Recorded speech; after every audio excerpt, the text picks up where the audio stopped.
Hello, I'm Rosie Hardy and this is Rosie Hardy Gardening. And today we're at the end of the month, so it's another Q&A. So let's have a little look and see what everybody has been asking. Somebody here is asking, are there any summer flowering bulbs that can still be planted? Well, it's really getting a little bit late for planting summer bulbs as a bulb themselves. What you can do is you can get them ready grown in containers and then plant them out in the garden that way. Or anything that you get as a bulb now is probably going to be an autumn flowering plant such as nerine or amarine. What is your favourite small medium-sized tree for multiple seasons of interest? Well, I have just done a short on this, but one of my favourite is Malus transitoria, or the cut-leafed malus, and that is beautiful. Comes out in the spring, lovely light green foliage, divided at the edges, beautiful flowers, and then through the middle of the summer it just is a lovely small tree, and then the fruit that you get on them is a beautiful yellow. Then the tree, as it's a deciduous tree, the leaves all turn wonderful autumn colours and you're left with that structure of the tree itself through the winter time. Something else that I really like is Sorbus cashmeriana. Again, you've got a plant that has beautiful divided foliage, fabulous berries which stay on the tree once it's lost its leaf for quite a while, and they're brilliant for the birds, but also it gives you autumn colour. If you're wanting something that has bark contrast, then Prunus cerula I think you can't beat. I have a Daphne Eternal fragrance that has yellow leaves and they keep dropping off. Well, Daphnes do suffer sometimes from wilt, but it doesn't sound like that. So I would suggest that your yellow leaf is probably to do with something else. It could be drought. It could be root damage, so somewhere along the line its roots have been damaged. You haven't said whether it's in a container or in the ground. So those are two things that it could be. The other thing that can cause the leaves to go yellow can be iron deficiency, and especially if it's planted in a limey or an alkaline type soil. So check all of those things and just see whether or not you can help it by putting it into the correct type of soil, or checking that it hasn't got root damage or drought. Oh, this one. How does one safely deal with poison ivy? Now, this is something that, as someone who lives in the UK, we do not suffer with poison ivy. It is not over here as a problem plant. However, what I do know is that poison ivy can be really horrible if you get it on your skin or anything like that.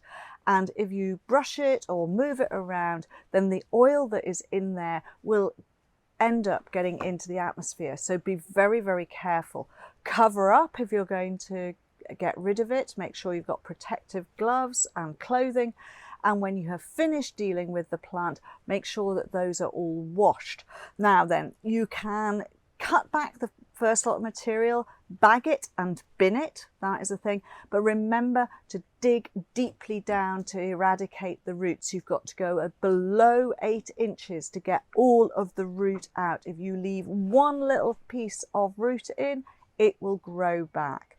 So, do be careful with it. If you want to use something to eradicate it in the way of a weed killer, then make sure it is something that has got glyphosate in it, and be very careful how you spray that.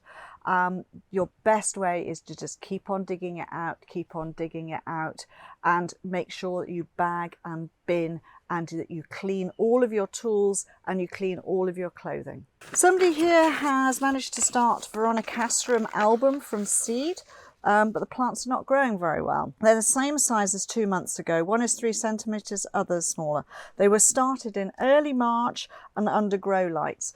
Now, I don't know where this question has come from, but I know in the UK this spring our growing season has been incredibly slow, and it keeps on being slow. So I would say that if you started them off under lights and they got going, and then you stopped using the lights and you've got low light levels, then they'll just be stopped in their tracks.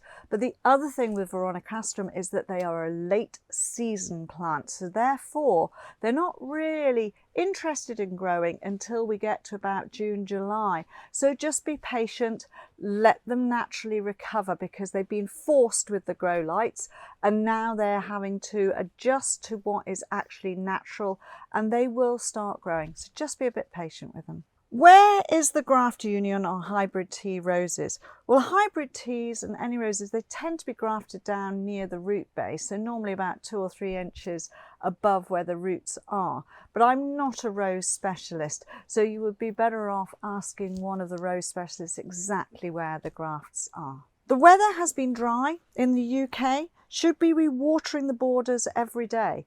This sounds a little bit excessive to me and a waste of water. Plants require a drying out period. It hasn't rained. Well, that's seasonality for you. Plants will be okay unless they're newly planted. So don't be rushing out there as soon as there is no rain to water the borders. Please be aware that plants need a drying out period. So if it is really, really dry and your plants are starting to wilt, then only water what requires it. Don't do a broad stream of watering everything. They don't all require that. Make sure that you are watering the plants that need it by giving them directed water right down to the crown of the plant, not right over the top, but down to the crown of the plant where the roots are going to get all the water that is there. And probably you only need to water once a week at the moment. Maybe some plants will need twice a week, but do be sparing with water when you're watering the garden. How to fill gaps in perennial borders. So if you have a perennial border and you have room to be able to put more perennials in, then do so. If the gaps are there and you're waiting for your perennials to grow and make their true size, I would always suggest using some annuals. Things like cosmos, nigella, a little bit of tagetes, anything like that that you can just put in and will quickly fill a space. Brilliant. Orlea is another one. So those are the sorts of things that I would fill in gaps, and then the following season your perennials will be bigger and you won't have so many gaps to fill. Also, the best feed for olive trees. Now, olive trees come from mineral-rich soils which don't have a lot of organic matter in there.